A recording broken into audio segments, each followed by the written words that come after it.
ಅವರ ಆ ಬಾಲ್ಯದ ಸಮಯದಲ್ಲಿ ಪ್ರಮುಖವಾಗಿ ಆ ಮಳವಳ್ಳಿಗೆ ಬರ್ತಕ್ಕಂತಹ ಹಲವಾರು ಭಜನಾ ತಂಡಗಳು, ಹರಿಕಥಾದಾಸರು ಅಥವಾ ನಾಟಕ ಕಲಾವಿದರು ಇವರಿಂದ ಪ್ರಭಾವಿತರಾದರು.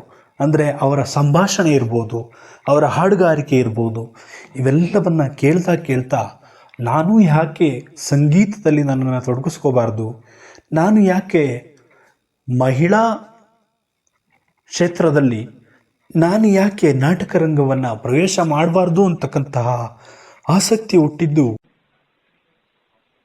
ನೀವೀಗ ಕೇಳುತ್ತಿದ್ದೀರಾ ಮಾಹಿತಿ ಖಜಾನೆಯ ಕಾರ್ಯಕ್ರಮಗಳನ್ನು. ಸಾಹಿತ್ಯ ಲೋಕದ ಹಲವು ಕವಿಗಳು ಹಾಗೂ ವಚನಕಾರರನ್ನು ಪರಿಚಯಿಸುವ ಕಾರ್ಯಕ್ರಮ ಸಾಹಿತ್ಯ ಲೋಕದ ದಿಗ್ಗಜರು. ಕೇಳಿ ನಿಮ್ಮ ಮೆಚ್ಚಿನ ಮಾಹಿತಿ ಖಜಾನೆಯಲ್ಲಿ ಸಾಹಿತ್ಯ ಲೋಕದ ದಿಗ್ಗಜರು, ವಿವಿಧ ವಚನಕಾರರು ಹಾಗೂ ಕವಿಗಳನ್ನು ಪರಿಚಯಿಸುವ ವಿಶೇಷ ಮಾಲಿಕೆ. ನೀವು ಕೇಳಿ, ನಿಮ್ಮ ಸ್ನೇಹಿತರಿಗೂ ಕೇಳಿಸಿ ಹಾಗೂ ನಿಮ್ಮ ಅನಿಸಿಕೆ ಅಭಿಪ್ರಾಯಗಳನ್ನು ಕಮೆಂಟ್ ಮುಖಾಂತರ ತಿಳಿಸಬಹುದು. ಇನ್ನು ಯಾರು ಸಬ್ಸ್ಕ್ರೈಬ್ ಮಾಡದೆ ನೋಡ್ತಾ ಇದ್ದೀರಿ, ಈ ಕೂಡಲೇ ಸಬ್ಸ್ಕ್ರೈಬ್ ಮಾಡಿಕೊಳ್ಳಿ. ಬನ್ನಿ ಕೇಳೋಣ ಸಾಹಿತ್ಯ ಲೋಕದ ದಿಗ್ಗಜರು ದಿಗ್ಗಜರು ದಿಗ್ಗಜರು ದಿಗ್ಗಜರು ದಿಗ್ಗಜರು ದಿಗ್ಗಜರು. ಬೆಲ್ ಐಕಾನ್ ಅನ್ನು ಕ್ಲಿಕ್ ಮಾಡುವುದರ ಮೂಲಕ ಸಬ್ಸ್ಕ್ರೈಬ್ ಆಗಿ. ನಮಸ್ಕಾರ ಸ್ನೇಹಿತರೆ, ಮಾಹಿತಿ ಖಜಾನೆಯ ಸಾಹಿತ್ಯ ಲೋಕದ ದಿಗ್ಗಜರು ಕಾರ್ಯಕ್ರಮಕ್ಕೆ ಪ್ರೀತಿಯ ಸ್ವಾಗತ. ಸ್ನೇಹಿತರೆ, ಮಹಿಳೆಯರಲ್ಲಿಯೂ ಕೂಡ ರಂಗಭೂಮಿ ಕಲಾವಿದರು ಇದ್ದಾರೆ ಅಂದರೆ ನೀವು ಬಹುಶಃ ನಂಬಲಿಕ್ಕಿಲ್ಲ. ಹೌದು ಸ್ನೇಹಿತರೆ, ಇವತ್ತು ಮಹಿಳೆಯರು ಕೂಡ ನಮ್ಮ ಹಲವಾರು ಕ್ಷೇತ್ರಗಳಲ್ಲಿ ತಮ್ಮದೇ ಆದ ವೈಶಿಷ್ಟ್ಯವನ್ನು ಮೆರೆದಿದ್ದಾರೆ. ಹಾಗೆ ರಂಗಭೂಮಿಗೂ ಕೂಡ ಕಾಲಿಟ್ಟಿದ್ದಾರೆ. ಅಂಥವರಲ್ಲಿ ಮಳವಳ್ಳಿ ಸುಂದರಮ್ಮ ಇವರು ಕೂಡ ಒಬ್ಬರು. ಬನ್ನಿ ಇವರ ಕುರಿತು ಒಂದಿಷ್ಟು ವಿವರವನ್ನು ತಿಳಿಯುವಂತಹ ಪ್ರಯತ್ನವನ್ನು ಮಾಡೋಣ. ಇವರು 11 ಸೆಪ್ಟೆಂಬರ್ 1905 ಜನ್ಮ ತಾಳ್ತಾರೆ. ಮಂಡ್ಯ ಜಿಲ್ಲೆಯ ಮಳವಳ್ಳಿಯಲ್ಲಿ ಜನ್ಮ ತಾಳ್ತಾರೆ. ಇವರ ತಂದೆ ಮಳವಳ್ಳಿ ಸುಬ್ಬಣ್ಣ, ತಾಯಿ ಲಕ್ಷ್ಮೀದೇವಿ. ಇವರು ಸಂಗೀತ ಕಲಾವಿದೆಯಾಗಿದ್ದಾರೆ. ಹಾಗೆ ತಂದೆ ಪಿಟೀಲು ವಾದಕರಾಗಿ ಗುರುತಿಸ್ಕೊಳ್ತಾರೆ. ಇಡೀ ಪರಿವಾರವೇ ಸಂಗೀತ ಪ್ರಪಂಚದಿಂದ ಕೂಡಿತ್ತು. ಇದಿಷ್ಟೇ ಅಲ್ಲದೆ ರಂಗಭೂಮಿಯಲ್ಲದೆ ಚಿತ್ರರಂಗದಲ್ಲಿಯೂ ಕೂಡ ಛಾಪನ್ನು ಮೂಡಿಸಿದ್ದಾರೆ ಮಳವಳ್ಳಿ ಸುಂದರಮ್ಮ ಅವರು. ಇವರ ಆ ಒಂದು ಹಳ್ಳಿಯ ಸೊಗಡು ಕೇಳುಗರ ಮನಸ್ಸಿಗೆ ಮುದ ನೀಡುವುದಷ್ಟೇ ಅಲ್ಲದೆ ನಾಟಕದಲ್ಲಿ ಅವರ ಅಭಿನಯ, ಇದಿಷ್ಟೇ ಅಲ್ಲದೆ ಚಲನಚಿತ್ರಗಳಲ್ಲಿ ಅವರ ಪಾತ್ರಗಳು ಜನರನ್ನು ಮನಸೂರೆಗೊಳಿಸ್ತಾ ಇದ್ದವು. ಹೀಗೆ ಸಂಗೀತ ಪ್ರಪಂಚ ಸಾಗುತ್ತಿರುವಾಗ ಈ ಮಳವಳ್ಳಿ ಸುಂದರಮ್ಮ ಅವರು ರಂಗಭೂಮಿಯ ಕಡೆಗೆ ವಾಲ್ತಾರೆ. ಹಲವಾರು ಶೈಕ್ಷಣಿಕ ಕಾರ್ಯದಲ್ಲಿ ತೊಡಗಿಕೊಂಡು ತಮ್ಮ 16ನೇ ವಯಸ್ಸಿನಲ್ಲಿ ಕೃಷ್ಣವಿಲಾಸ ಅಂತಕ್ಕಂತಹ ನಾಟಕ ಸಭೆಯಲ್ಲಿ ತಮ್ಮ ನಟನೆಯನ್ನು ಪ್ರಾರಂಭ ಮಾಡ್ತಾರೆ. ಅಂದರೆ ಏನೂ ಅರಿಯದ ವಯಸ್ಸು, ಬಾಲ್ಯದ ಆನಂದವನ್ನು ಅನುಭವಿಸ್ತಕ್ಕಂಥ ವಯಸ್ಸಿನಲ್ಲಿ ಇವರು ನಾಟಕ ರಂಗವನ್ನು ಪ್ರವೇಶ ಮಾಡ್ತಾರೆ. ಅಲ್ಲಿ ಮಕ್ಕಳಾಗಿ, ಬಾಲನಟನಾಗಿ, ನಟಿಯಾಗಿ ಇವರು ಅಭಿನಯ ಮಾಡ್ತಕ್ಕಂಥದ್ದು ಹೊಸದೊಂದು ಪರಿಚಯ ನಮ್ಮ ರಂಗಭೂಮಿಗೆ ಆದದ್ದು ಮತ್ತೊಂದು ವಿಶೇಷ ಅಂತಲೇ ಹೇಳ್ಬೋದು. ಆಗಿನ ಕಾಲದಲ್ಲಿ ಮಹಿಳೆಯರನ್ನು ಕೇವಲವಾಗಿ ಕಾಣ್ತಿದ್ದಂತಹ ಸಂದರ್ಭ ಈ ಸುಂದರಮ್ಮ ಅವರು ನಾಟಕ ರಂಗವನ್ನು ಪ್ರವೇಶಿಸಿದ್ದು ಮಹಿಳೆಯರಿಗೆಲ್ಲರಿಗೂ ಕೂಡ ಮುಕ್ತವಾಗಿ ನಾವು ಕೂಡ ಭಾಗವಹಿಸಬಹುದು, ನಾವು ಕೂಡ ಗುರುತಿಸ್ಕೋಬೋದು ಅಂತಕ್ಕಂತಹ ಆಸಕ್ತಿಯನ್ನು ಮೂಡಿಸಿದ್ದು ಈ ನಾಟಕ ರಂಗ ಅಂತಲೇ ನಾವು ಗುರುತಿಸ್ಬೋದು. ಮತ್ತೊಂದು ಅಂಶವನ್ನು ಇಲ್ಲಿ ಗುರುತಿಸೋದಾದರೆ, ಆಗಿನ ಕಾಲದಲ್ಲಿ ಕೇವಲ ಹಣಕ್ಕಾಗಿ ಮಾತ್ರವೇ ನಾಟಕವನ್ನು ಮಾಡ್ತಾರೆ ಅಂತಕ್ಕಂತಹ ಒಂದು ಕಲ್ಪನೆ ಇತ್ತು. ಕೇವಲ ಹಣ ಅಂದರೆ ಅವರ ಜೀವನಕ್ಕೆ ಹಣ ಬೇಕು, ಹಾಗಾಗಿ ಅವರು ಈ ನಾಟಕವನ್ನೇ ವೃತ್ತಿಯನ್ನಾಗಿ ಮಾಡಿಕೊಂಡಿದ್ದಾರೆ ಅಂತಕ್ಕಂತಹ ಕಲ್ಪನೆ. ಇಷ್ಟೇ ಅಲ್ಲದೆ ಈ ನಾಟಕಗಳಿಂದ ಏನು ಪ್ರಯೋಜನ ಅಂತಕ್ಕಂತಹ ತಾತ್ಸಾರ ಮನೋಭಾವನೆ ಕೂಡ ಅವಾಗಿನ ಸರ್ಕಾರಗಳು ಅಥವಾ ಆವಾಗಿನ ಆಡಳಿತಗಾರರಲ್ಲಿ ಇದ್ದದ್ದು ಒಂದು ವಿಪರ್ಯಾಸನೇ ಅನಿಸುತ್ತೆ ನಮಗೆ. ಯಾಕಂದರೆ ಆ ನಾಟಕದಿಂದ ಜನರು ತಮ್ಮ ವರ್ತನೆಯನ್ನು ಬದಲಾಯಿಸಿಕೊಂಡದ್ದನ್ನು ನಾವು ಪ್ರಮುಖವಾಗಿ ಗಮನಿಸ್ಬೋದು. ಈ ಮೂಢನಂಬಿಕೆಗಳು ಇನ್ನಿತರ ಹಲವು ವೈಶಿಷ್ಟ್ಯಗಳನ್ನು ಬದಲಾಯಿಸಿಕೊಂಡು ತಮ್ಮ ಜೀವನವನ್ನು ರೂಪಿಸಿಕೊಂಡಂತಹ ಹಲವಾರು ವ್ಯಕ್ತಿಗಳು ನಿಮ್ಮ ಮಧ್ಯೆ ಇದ್ದಾರೆ. ಈಗಲೂ ಕೂಡ ರೇಡಿಯೋದಲ್ಲಿ ಪ್ರಸಾರ ಆಗ್ತಕ್ಕಂತಹ ನಾಟಕಗಳಿಂದ ಎಷ್ಟೋ ಜನರು ತಮ್ಮ ಜೀವನವನ್ನು ಬದಲಾಯಿಸಿಕೊಂಡಿದ್ದಾರೆ, ತಾವು ತೆಗೆದುಕೊಳ್ಳುವಂತಹ ನಿರ್ಧಾರಗಳನ್ನು ಬದಲಾಯಿಸಿಕೊಂಡಿದ್ದಾರೆ.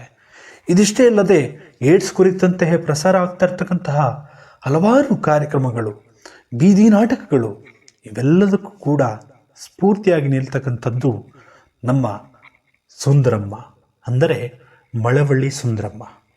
ಈ ಮಹಿಳೆ ತನ್ನದೇ ಆದ ಹೊಸ ಲೋಕವನ್ನು ಮಹಿಳಾ ಕಲಾವಿದರಿಗೆ ತೋರಿಸಿಕೊಟ್ಟದ್ದು ವಿಪರ್ಯಾಸವೇ ಸರಿ ಅಲ್ವಾ ಸ್ನೇಹಿತರೆ? ಇದಿಷ್ಟೇ ಅಲ್ಲದೆ ಸುಂದರಮ್ಮ ಅವರು ಆಗಿನ ಕಾಲದಲ್ಲಿ ಉತ್ತರ ಕರ್ನಾಟಕದಲ್ಲಿ ನಾಟಕ ಕಂಪನಿಯನ್ನು ಸ್ಥಾಪನೆ ಮಾಡಿದಂತಹ ಕೀರ್ತಿ ನಮ್ಮ ಸುಂದರಮ್ಮ, ಮಳವಳ್ಳಿ ಸುಂದರಮ್ಮ ಅವರಿಗೆ ಸಲ್ತದೆ. ಇದಿಷ್ಟೇ ಅಲ್ಲದೆ ಅವರು ವಿಶೇಷವಾಗಿ ಪುರುಷರ ಪಾತ್ರವನ್ನು ನಾಟಕದಲ್ಲಿ ಅಭಿನಯ ಮಾಡ್ತಕ್ಕಂತಹ ಕೌಶಲ್ಯವನ್ನು ಹೊಂದಿದ್ರು ಅಂದರೆ ನನಗೂ ಕೂಡ ಅಚ್ಚರಿ ಅನಿಸುತ್ತೆ. ಹೌದು ಸ್ನೇಹಿತರೆ, ನಿಜಕ್ಕೂ ಇಂತಹ ಕಲಾವಿದರನ್ನು ನಾವು ಬೆಂಬಲಿಸಬೇಕು. ಒಬ್ಬ ಮಹಿಳೆಯಾಗಿದ್ದುಕೊಂಡು ಪುರುಷರ ಪಾತ್ರದಲ್ಲಿಯೂ ಕೂಡ ಅಭಿನಯ ಮಾಡಿದ್ದು ಇವರ ಮತ್ತೊಂದು ವೈಶಿಷ್ಟ್ಯ ಅಂತಲೇ ಗುರುತಿಸ್ಬೋದು. ಆಗಿನ ಕಾಲದಲ್ಲಿ ಮೈಸೂರು ಒಡೆಯರು ಇವರ ಒಂದು ನಾಟಕ ಕಲೆಯನ್ನು ಗುರುತಿಸಿ, ಅಭಿನಯವನ್ನು ಗುರುತಿಸಿ, ರಂಗಭೂಮಿಯ ಅಭಿನಯವನ್ನು ಗುರುತಿಸಿ ನಾಟಕ ವಿಶಾರದೆ ಅಂತಕ್ಕಂತಹ ಬಿರುದನ್ನು ನೀಡಿ ಗೌರವಿಸಿದ್ದು ಮತ್ತೊಂದು ವೈಶಿಷ್ಟ್ಯ ಅಂತಲೇ ಹೇಳ್ಬೋದು. 1936ರಲ್ಲಿ ತೆರೆ ಕಂಡಂತಹ ಚಿರಂಜೀವಿ, ಮುಯ್ಯಿ 1979, ಸೂರ್ಯೋದಯ 1993, ಈ ಎಲ್ಲ ಚಿತ್ರಗಳಲ್ಲಿ ಅಭಿನಯಿಸೋದರ ಮೂಲಕ ಚಿತ್ರರಂಗ ಹಾಗೂ ನಾಟಕ ರಂಗಕ್ಕೆ ಇವರು ಸಲ್ಲಿಸಿದ ಹಲವು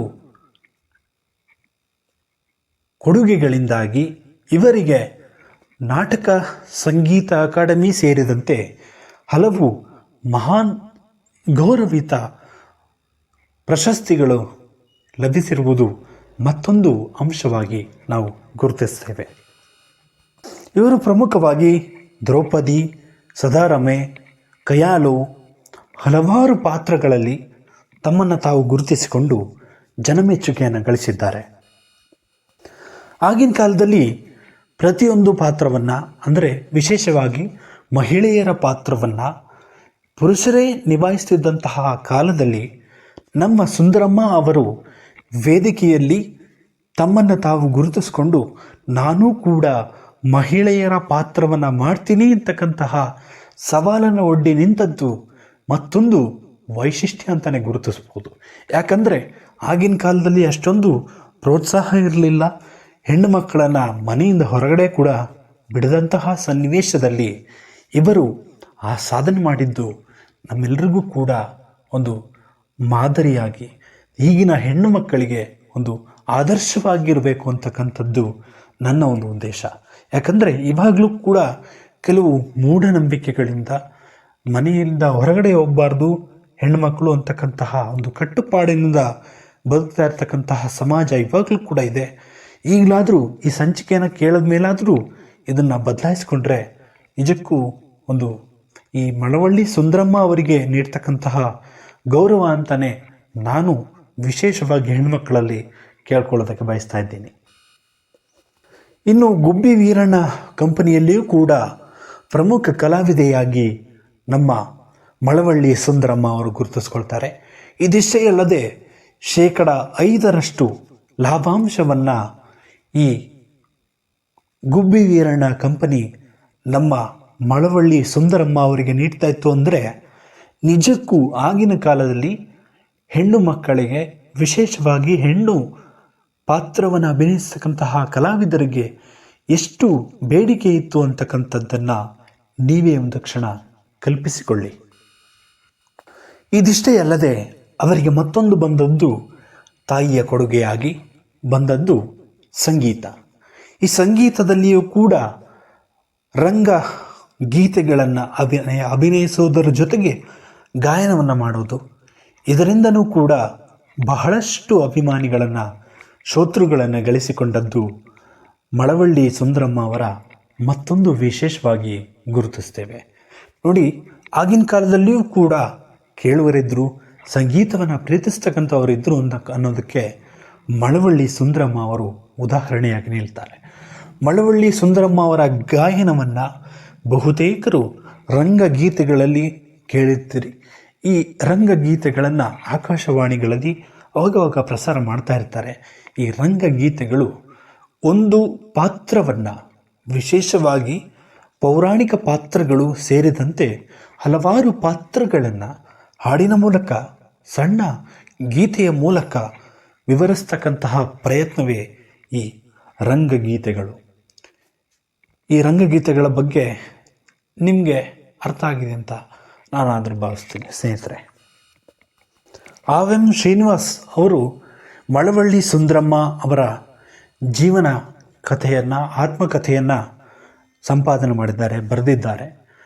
ಅವರು ಆ ಒಂದು ಪುಸ್ತಕದಲ್ಲಿ ಹೇಳ್ತಕ್ಕಂತಹ ಒಂದು ಮಾತು, ಹೆಣ್ಣು ಮನಸ್ಸು ಮಾಡಬೇಕು, ಅಷ್ಟೇ ಅಲ್ಲದೆ ಹೊರ ಪ್ರಪಂಚಕ್ಕೆ ಆಕೆಯನ್ನು ತೆರೆದುಕೊಳ್ಳುವುದಷ್ಟೇ ಅಲ್ಲದೆ ರಂಗಭೂಮಿ, ನಾಟಕಗಳು ಸೇರಿದಂತೆ ಎಲ್ಲೇ ಆದರೂ ಕೂಡ ತನ್ನ ಆತ್ಮಗೌರವವನ್ನು ಕಳೆದುಕೊಳ್ಳದೆ ತನಗೆ ಕೊಟ್ಟಂತಹ ಪಾತ್ರವನ್ನು ನಿಭಾಯಿಸುವುದರ ಜೊತೆಗೆ ಎಲ್ಲರ ಮೆಚ್ಚುಗೆಯನ್ನು ಗಳಿಸುವುದಷ್ಟೇ ಅಲ್ಲದೆ ಆಕೆಯ ಸುರಕ್ಷತೆಯನ್ನು ಆಕೆ ಗಮನಿಸಿಕೊಳ್ಳಬೇಕು ಅಂತಕ್ಕಂತಹ ಒಂದು ಕಿವಿ ಮಾತನ್ನು ಕೂಡ ಅವರು ಆ ಪುಸ್ತಕದಲ್ಲಿ ಹೇಳ್ತಾರೆ ಸ್ನೇಹಿತರೆ. ಇದು ನಮ್ಮ ಶ್ರೀನಿವಾಸ್ ರಾವ್ ಅವರ ಒಂದು ಆ ಆತ್ಮಕಥನ, ಮಳವಳ್ಳಿ ಅಭಿನವ ಶಾರದೆ ಮಳವಳ್ಳಿ ಸುಂದರಮ್ಮ ಅಂತಕ್ಕಂತಹ ಈ ಪುಸ್ತಕದಲ್ಲಿ ಹೇಳ್ತಕ್ಕಂತಹ ಮಾತು ನಿಜ ಸ್ನೇಹಿತರೆ. ಈಗಿನ ಕಾಲದಲ್ಲಿ ಹೆಣ್ಣು ಮಕ್ಕಳಿಗೆ ಇರ್ತಕ್ಕಂತಹ ಸುರಕ್ಷತೆ ಕ್ರಮಗಳು, ಹಾಗೆ ಇನ್ನಿತರ ಹಲವು ಅಂಶಗಳ ಬಗ್ಗೆ ಅವರು ಗಮನವಹಿಸ್ಕೋಬೇಕು. ಇಷ್ಟೇ ಅಲ್ಲದೆ ಇನ್ನೊಂದು ಕಿವಿ ಮಾತು ಹೇಳೋದಾದರೆ, ನಾಟಕಗಳಲ್ಲಿ ಅಭಿನಯ ಮಾಡೋದಕ್ಕೆ ಅವಕಾಶ ಕೊಡ್ತೀವಿ ಅಂತ ಕರ್ಕೊಂಡೋಗಿ ಬೇರೆ ಬೇರೆ ಕಾರ್ಯಗಳಲ್ಲಿ ತಮ್ಮನ್ನು ಬಳಸ್ಕೊಳ್ಳುವಂತಹ ಸಾಧ್ಯತೆಗಳಿರ್ತವೆ. ಹಾಗಾಗಿ ಯೋಚಿಸಿ ನಿಮ್ಮಲ್ಲಿರ್ತಕ್ಕಂತಹ ಕಲೆಯನ್ನು ಪ್ರೀತಿಸುವವರಿಗೆ ನೀವು ದಾರಿ ಎರಿಬಹುದು. ಹಾಗಾದರೆ ಈ ಕ್ಷಣದಿಂದನೇ ನೀವು ಯೋಚನೆ ಮಾಡಿ ನಿಮ್ಮ ಹೆಜ್ಜೆಯನ್ನು ಇಡೋದು ಬಹಳ ಉತ್ತಮ ಆಗುತ್ತೆ. ಮೋಸ ಹೋಗಬೇಡಿ, ಮೋಸ ಮಾಡೋರು ಇದ್ದೇ ಇರ್ತಾರೆ.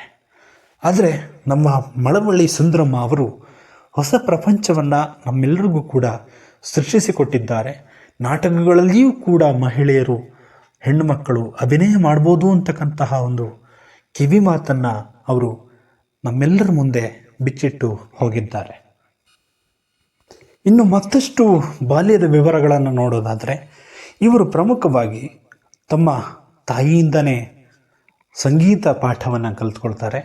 ಅಂದರೆ ಪ್ರಾಥಮಿಕ ಪಾಠಗಳು ಏನಾಗಬೇಕು ಅಂದರೆ ರಾಗ ಅಂದ್ರೇನು, ತಾಳ ಅಂದರೇನು, ಸ್ವರ ಅಂದರೇನು, ಈ ಎಲ್ಲ ಅಂಶಗಳ ಬಗ್ಗೆ, ಸಂಗೀತದಲ್ಲಿ ಯಾವ ಯಾವ ಪ್ರಕಾರಗಳಿವೆ, ಸಂಗೀತವನ್ನು ಹೇಗೆ ಕಲಿಬೇಕು ಅಂತಕ್ಕಂತಹ ಬಾಲ್ಯ ಪಾಠವನ್ನು ಕಲಿತದ್ದು ಸುಂದರಮ್ಮ ಅವರು ತಮ್ಮ ತಾಯಿಯ ಬಳಿ. ಹಾಗೆ ಸಾಂಪ್ರದಾಯಿಕ ಶಿಕ್ಷಣಗಳು ಇವೆಲ್ಲವೂ ಕೂಡ ಮುಂದುವರೆದಿತ್ತು. ಮುಖ್ಯವಾಗಿ ಅವರಿಗೆ ಒಲವಿದ್ದದ್ದು ಸಂಗೀತ ಮತ್ತು ರಂಗಭೂಮಿಯ ಕಡೆಗೆ. ಇದು ಪ್ರಮುಖವಾದಂತಹ ಅಂಶವಾಗಿ ಗುರುತಿಸ್ಕೋಬೋದು. ಅಂದರೆ ಅವರು ಹೆಚ್ಚಾಗಿ ಪ್ರಾಥಮಿಕ ಶಿಕ್ಷಣ ಪಡೆದರೂ ಕೂಡ ಹೆಚ್ಚಾಗಿ ಶೈಕ್ಷಣಿಕವಾಗಿ ಮುಂದುವರಿದಿದ್ದರೂ ಕೂಡ ತಮ್ಮನ್ನು ತಾವು ರಂಗಭೂಮಿ ಹಾಗೂ ಸಂಗೀತ ಕ್ಷೇತ್ರದಲ್ಲಿ ಗುರುತಿಸಿಕೊಂಡದ್ದು ವಿಶೇಷ ಅನಿಸುತ್ತೆ.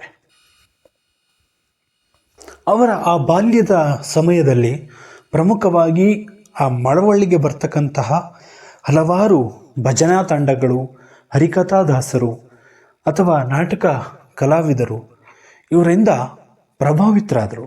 ಅಂದರೆ ಅವರ ಸಂಭಾಷಣೆ ಇರ್ಬೋದು, ಅವರ ಹಾಡುಗಾರಿಕೆ ಇರ್ಬೋದು, ಇವೆಲ್ಲವನ್ನು ಕೇಳ್ತಾ ನಾನು ಯಾಕೆ ಸಂಗೀತದಲ್ಲಿ ನನ್ನನ್ನು ತೊಡಗಿಸ್ಕೋಬಾರ್ದು, ನಾನು ಯಾಕೆ ಮಹಿಳಾ ಕ್ಷೇತ್ರದಲ್ಲಿ ನಾನು ಯಾಕೆ ನಾಟಕ ರಂಗವನ್ನು ಪ್ರವೇಶ ಮಾಡಬಾರ್ದು ಅಂತಕ್ಕಂತಹ ಆಸಕ್ತಿ ಹುಟ್ಟಿದ್ದು ಈ ಮಳವಳ್ಳಿ ಸುಂದರಮ್ಮ ಅವರಿಗೆ ಹೀಗೆ. ಇನ್ನು ಪ್ರಮುಖವಾಗಿ ಇವರನ್ನು ರಂಗಭೂಮಿಯ ವಾತಾವರಣಕ್ಕೆ ಸೆಳೆದದ್ದು ಅವರ ತಂದೆ ಸುಬ್ಬಣ್ಣ ಅವರು. ಸುಬ್ಬಣ್ಣ ಅವರು ಸಂಗೀತ ವಿದ್ವಾಂಸರಾಗಿದ್ದರು. ಪ್ರಮುಖವಾಗಿ ನಾಟಕ ಕಂಪನಿಗಳ ಜೊತೆ ನಿಕಟವಾದ ಸಂಬಂಧವನ್ನು ಹೊಂದಿದ್ದರು. ಸಂಗೀತ ನಿರ್ದೇಶನಗಳನ್ನು ಮಾಡ್ತಾ ನಾಟಕಗಳಿಗೆ ತಮ್ಮನ್ನು ತಾವು ತೊಡಗಿಸ್ಕೊಳ್ಳೋದ್ರ ಜೊತೆಗೆ ಬಾಲ್ಯದಲ್ಲಿಯೇ ಅವರು ತಮ್ಮ ಮಗಳನ್ನು ನಾಟಕ ಕಂಪನಿಗಳ ಜೊತೆ ಬೆರೆಯುವುದಕ್ಕೆ ಬಿಟ್ಟದ್ದು ಮತ್ತೊಂದು ಅವಕಾಶ ಸೃಷ್ಟಿಸಿಕೊಟ್ಟಂತಹ ಸನ್ನಿವೇಶ ಅಂತಲೇ ನಾವು ಹೇಳ್ಬೋದು. ಈಗಿನ ಕಾಲದಲ್ಲಿ ಹೆಣ್ಮಕ್ಳು ಅಂದರೆ ಅವರು ಯಾರ ಜೊತೆ ಬೆರಿಬಾರ್ದು, ಅವರು ಸಪ್ರೇಟಾಗಿರಬೇಕು, ಅವ್ರು ತಾವೇಗೂ ಹಾಗೆ ಬದುಕಬೇಕು ಅಂತಕ್ಕಂಥದ್ದು, ನಾವು ಹೇಳ್ದಾಗೆ ಬದುಕಬೇಕು ಅಂತಕ್ಕಂತಹ ಒಂದು ಕಟ್ಟುಪಾಡಿನ ಸನ್ನಿವೇಶಗಳು ಈಗಲೂ ಕೂಡ ಕೆಲವೊಂದು ಹಳ್ಳಿಗಾಡಿನ ಪ್ರದೇಶಗಳಲ್ಲಿ ಇರ್ತಕ್ಕಂಥದ್ದು. ಇದು ತುಂಬ ಬೇಸರದ ವಿಷಯ. ಹೀಗೆ ಬೆರೆಯಲು ಬಿಟ್ಟರೆ ಮಾತ್ರ ಒಬ್ಬ ಒಂದು ಹೆಣ್ಣು ಸಾಧನೆ ಮಾಡೋದಕ್ಕೆ ಸಾಧ್ಯ ಅನ್ನೋದಕ್ಕೆ ನಮ್ಮ ಮಳವಳ್ಳಿ ಸುಂದರಮ್ಮ ಅವರು ಉದಾಹರಣೆಯಾಗಿ ನಿಲ್ತಾರೆ. ಇನ್ನಾದರೂ ಹೆಣ್ಣು ಮಕ್ಕಳ ಪೋಷಕರು ಇದರ ಕಡೆ ಗಮನವಹಿಸಿ, ನಿಮ್ಮನ್ನು ಕೇವಲ ಅಂಕಗಳ ಹಿಂದೆ ಓಡಬಾರ್ದು. ಯಾರೂ ಕೂಡ ಅಂಕಗಳನ್ನು ಅಷ್ಟು ತಗೊಂಡೆ ಇಷ್ಟು ತಗೊಂಡೆ ಅಂತಕ್ಕಂತಹ ಅಂಕಗಳ ಆಸೆಗಾಗಿ ಹೆಣ್ಣು ಮಕ್ಕಳನ್ನು ಬಲಿ ಕೊಡಬೇಡಿ. ಅವರಿಗೇನು ಇಷ್ಟನೋ ಅದನ್ನು ಕಲಿಯೋದಕ್ಕೆ ಅವಕಾಶ ಕಲ್ಪಿಸಿಕೊಡಿ ಅಂತಕ್ಕಂಥದ್ದೇ ನಮ್ಮ ಕಳಕಳಿಯ ವಿನಂತಿ ತಮ್ಮೆಲ್ಲರಲ್ಲಿ. ಇವರು ರಂಗಭೂಮಿಯಲ್ಲಿ ಪ್ರಮುಖವಾಗಿ ಎಲ್ಲರಲ್ಲೂ ಕೂಡ ತನ್ನತ್ತ ಸೆಳೆದುಕೊಳ್ತಕ್ಕಂತಹ ಅಪರೂಪದ ಕಲೆಯನ್ನು ಹೊಂದಿದ್ದರು. ಇವರು ತಮ್ಮ ಅಭಿನಯವನ್ನು ಭಾವಪೂರ್ವಕವಾಗಿ, ಅಂದರೆ ಪ್ರೇಕ್ಷಕರೆಲ್ಲರೂ ಕೂಡ ಶಾಂತ ರೀತಿಯಿಂದ ಕುಳಿತು ಮಂತ್ರಮುಗ್ಧರಾಗುವ ರೀತಿಯಲ್ಲಿ ತಮ್ಮ ಅಭಿನಯವನ್ನು ಮಾಡ್ತಾ ಇದ್ದದ್ದು ಮತ್ತೊಂದು ಅಂಶವಾಗಿ ಇಲ್ಲಿ ಗುರುತಿಸ್ಬೋದು. ಇದಿಷ್ಟೇ ಅಲ್ಲದೆ ತಾವು ಬೆಳೆಯೋದಷ್ಟೇ ಅಲ್ಲದೆ ಇನ್ನೊಬ್ಬರನ್ನು ಬೆಳೆಸ್ತಕ್ಕಂತಹ ಸಂಸ್ಕೃತಿ, ವಿಶೇಷವಾಗಿ ಯುವ ಕಲಾವಿದರನ್ನು ಪ್ರೋತ್ಸಾಹಿಸ್ತಕ್ಕಂತಹ ಅವರ ಮನಸ್ಥಿತಿಗೆ ನಾವೆಲ್ಲರೂ ಕೂಡ ಮೆಚ್ಚುಗೆಯನ್ನು ವ್ಯಕ್ತಪಡಿಸಲೇಬೇಕು. ಆಗಿನ ಕಾಲದಲ್ಲಿ ಗುರುಗಳಾಗಿ ಯುವ ಕಲಾವಿದರನ್ನು ಪ್ರೋತ್ಸಾಹಿಸ್ತಕ್ಕಂಥದ್ದು, ಹೊಸ ಹೊಸ ಪಾತ್ರಗಳನ್ನು ಅವರಿಗೆ ಅಭಿನಯ ಮಾಡೋದಕ್ಕೆ ಹೇಗೆ ಅಂತಕ್ಕಂತಹ ಕಲೆಗಾರಿಕೆಯನ್ನು ಹೇಳಿಕೊಟ್ಟು ನಮ್ಮೆಲ್ಲರ ಒಂದು ಬದುಕಿನಲ್ಲಿ ವಿಶೇಷವಾಗಿ ನಾಟಕ ರಂಗದಲ್ಲಿ ತಮ್ಮ ಹೊಸ ಛಾಪನ್ನು ಮೂಡಿಸಿದ್ದು ರಂಗಭೂಮಿ ಕಲಾವಿದರಾದ ಮಳವಳ್ಳಿ ಸುಂದರಮ್ಮ ಅವರ ಮತ್ತೊಂದು ವೈಶಿಷ್ಟ್ಯ ಅಂತಲೇ ಹೇಳ್ಬೋದು. ಇನ್ನು ರಂಗಭೂಮಿಯಲ್ಲಿ ಇದ್ದಷ್ಟು ಸ್ವತಂತ್ರ ಸಿನಿಮಾ ರಂಗದಲ್ಲಿ ಇರಲಿಲ್ಲ. ಆವಾಗ ತಾನೇ ಚಿಗುರುಡೆಯುತ್ತಿದ್ದಂತಹ ಸಂದರ್ಭ ಸಿನಿಮಾ ರಂಗ ಅಂತಕ್ಕಂಥದ್ದು. ಅಂದರೆ ತಂತ್ರಜ್ಞಾನ ಇವಾಗಿನಷ್ಟು ಆವಾಗ ಏನು ಬೆಳೆದಿರಲಿಲ್ಲ. ಹಾಗಾಗಿ ಆರ್ಥಿಕವಾಗಿರ್ಬೋದು, ಒಂದು ಸಾಮಾಜಿಕವಾಗಿರ್ಬೋದು, ಅವ್ರನ್ನ ತೊಡಗಿಸ್ಕೊಳ್ಳೋದಕ್ಕೆ ಅಷ್ಟೊಂದು ಏನು ಅವಕಾಶಗಳನ್ನು ಚಿತ್ರರಂಗ ಕಲ್ಪಿಸಿಕೊಳ್ಳಲಿಲ್ಲ. ಹಾಗಾಗಿ ಅವರ ಮುಖ್ಯ ಒಲವು ಮತ್ತೆ ಹೊರಳಿದ್ದೇ ನಮ್ಮ ರಂಗಭೂಮಿ ಕಡೆಗೆ. ರಂಗಭೂಮಿಯಲ್ಲಿ ತಮ್ಮ ಅಭಿನಯವನ್ನು ಮುಂದುವರೆಸೋದ್ರ ಜೊತೆಗೆ ಸ್ವತಂತ್ರವಾಗಿ ಅಭಿನಯಿಸ್ತಕ್ಕಂಥದ್ದು, ಹಾಗೆ ಒಂದು ಅವಕಾಶವನ್ನು ಮತ್ತಷ್ಟು ಜನರಿಗೆ ವಿಸ್ತರಿಸ್ತಕ್ಕಂಥದ್ದು, ಕಲ್ಪಿಸಿಕೊಡ್ತಕ್ಕಂತಹ ಒಂದು ಮಹಾನ್ ಕೆಲಸವನ್ನು ನಮ್ಮ ಮಳವಳ್ಳಿ ಸುಂದರಮ್ಮ ಅವರು ಮಾಡ್ತಾರೆ. ಇವರು 1995 ಅಕ್ಟೋಬರ್ 11ರಂದು ನಮ್ಮೆಲ್ಲರನ್ನ ಅಗಲಿ ಹೋಗ್ತಾರೆ. ಆದರೂ ಕೂಡ ರಂಗಭೂಮಿಯಲ್ಲಿ ಹೊಸ ಹೊಸ ಕಲಾವಿದರಿಗೆ ಅವಕಾಶ ಕಲ್ಪಿಸಿಕೊಡುವುದರ ಜೊತೆಗೆ ಇವತ್ತಿಗೂ ಕೂಡ ಸ್ಮರಿಸಲ್ಪಡ್ತಕ್ಕಂತಹ ವ್ಯಕ್ತಿಯಾಗಿ ನಮ್ಮ ಮಳವಳ್ಳಿ ಸುಂದರಮ್ಮ ಅವರು ಉಳಿದುಕೊಳ್ತಾರೆ. ಹೀಗೆ ಮಳವಳ್ಳಿ ಸುಂದರಮ್ಮ ಅವರ ಬಾಲ್ಯ ಜೀವನ ಸೇರಿದಂತೆ ಇವರ ಒಂದು ಸಂಕ್ಷಿಪ್ತ ಜೀವನ ಪರಿಚಯವನ್ನು ಇವತ್ತಿನ ಸಂಚಿಕೆಯಲ್ಲಿ ನಾನು ಮಾಡಿಕೊಟ್ಟಿದ್ದೀನಿ ಸ್ನೇಹಿತರೆ. ಈ ಪ್ರಯತ್ನ ನಿಮಗೆ ಇಷ್ಟ ಆಯಿತು ಅಂದರೆ ನಿಮ್ಮ ಅನಿಸಿಕೆ ಅಭಿಪ್ರಾಯಗಳನ್ನ ಕಾಮೆಂಟ್ ಮುಖಾಂತರ ತಿಳಿಸ್ಬೋದು. ಇನ್ನು ಯಾರು ಸಬ್ಸ್ಕ್ರೈಬ್ ಮಾಡದೆ ನೋಡ್ತಾ ಇದ್ದೀರಿ, ಈ ಕೂಡಲೇ ಸಬ್ಸ್ಕ್ರೈಬ್ ಮಾಡ್ಕೊಳ್ಳಿ. ಕರೆಂಟ್ ಸೆಟ್ಟಿಂಗಲ್ಲಿ ಆಲ್ ಅಂತ ಸೆಲೆಕ್ಟ್ ಮಾಡ್ಕೊಳ್ಳಿ. ಆವಾಗ ಮಾತ್ರ ನಾವು ಅಪ್ಲೋಡ್ ಮಾಡುವ ಎಲ್ಲ ವಿಡಿಯೋ ನೋಟಿಫಿಕೇಷನ್ ನಿಮಗೆ ಮೊದಲು ಸಿಗುತ್ತೆ ಅಂತ ಹೇಳ್ತಾ, ಮತ್ತೆ ಮುಂದಿನ ಸಂಚಿಕೆಯಲ್ಲಿ ಮತ್ತಷ್ಟು ವಿಶೇಷತೆಯೊಂದಿಗೆ ನಿಮ್ಮನ್ನು ಭೇಟಿಯಾಗ್ತೀನಿ. ಅಲ್ಲಿವರೆಗೂ ಮಾಹಿತಿ ಖಜಾನೆಯ ಕಾರ್ಯಕ್ರಮಗಳನ್ನ ಕೇಳ್ತಾ ಇರಿ ಅಂತ ಹೇಳ್ತಾ, ನಿಮಗಾಗಿ ಹೊಸ ಹೊಸ ಪ್ರಯತ್ನಗಳು ನಮ್ಮಿಂದ ನಿರಂತರವಾಗಿರುತ್ತೆ. ಎಲ್ರಿಗೂ ಒಳ್ಳೆಯದಾಗಲಿ. ನಮಸ್ಕಾರ.